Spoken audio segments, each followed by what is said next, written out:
Hello. Today I'm going to show you something I've been working on for a little bit.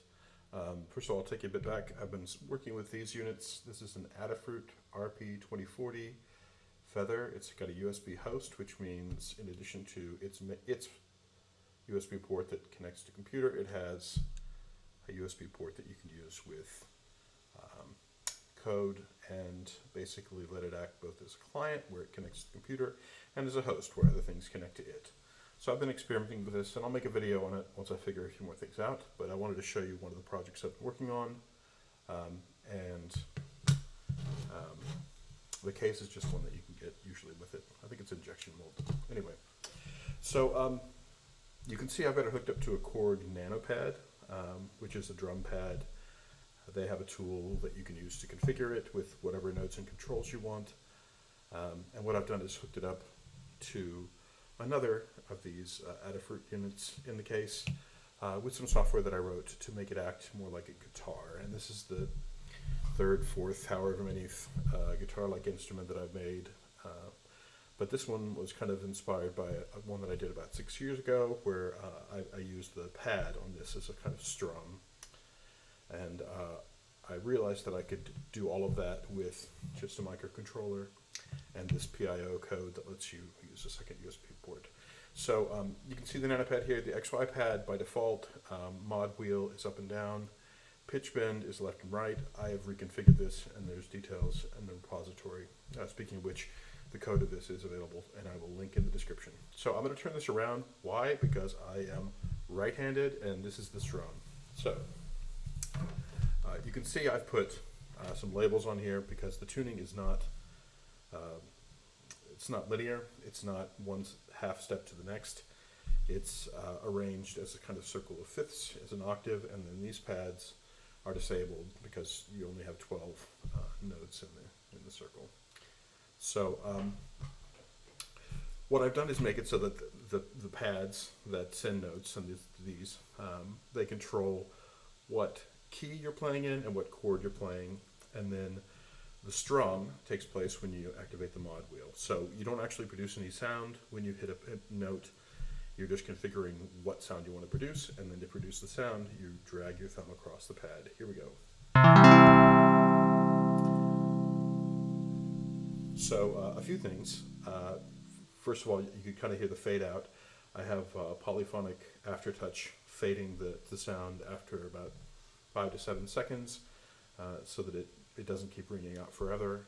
And the other thing is, this doesn't make any sound on its own. You have to hook it up to something. I'm using a guitar patch associated with a software version of the Yamaha DX7, which is just what I felt like using. So the strum, again, you move across, and it has a region it associates with each string, and as you cross that region, it plays the string.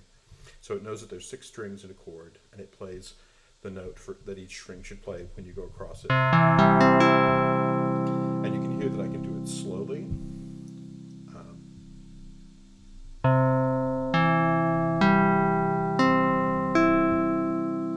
But I can also do it quickly.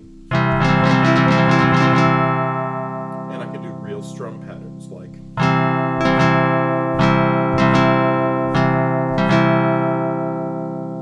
So that part I'm pretty pleased with. The pad is not the hugest thing, but you can get used to it, kind of like working with a ukulele. The next thing I wanted to show you is the tuning. So right now, by default, when you turn it on, it's set to G. But if I wanted to change the key, I have a couple of options.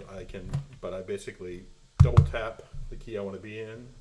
And now you can hear I'm in the root chord of that key, which is A. But the way I've arranged this, the pad, one pad counterclockwise and 5 pads clockwise are in the same key. So I can go tap once to change to D, tap again to change back to A, change to E.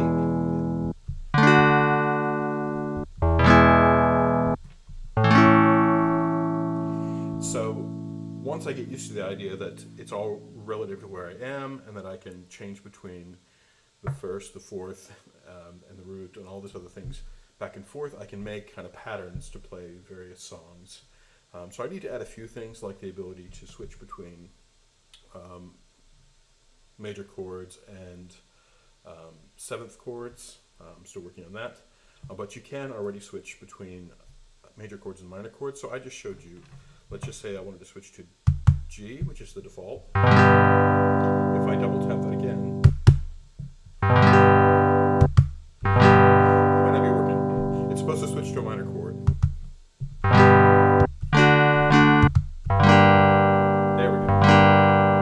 You can definitely hear that's minor chord. The one thing I am missing is I used to have a little bit more visual feedback on what chord you're in. I may add a little bit of display, and I'll pull out this just to show you. I may add one or two of these to display what key you're in and what chord you're playing.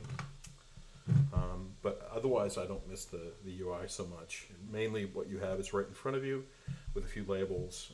You can actually play a surprising range of songs for how much time it took. Anyway, I hope you found it interesting. Like I said, linked it in the description to the repository with the source code. You're welcome to check it out. And if you have a Raspberry Pi 2040 or 2035 or one of these Adafruit units and a MIDI controller, you're welcome to try it out. Anyway, thanks for listening.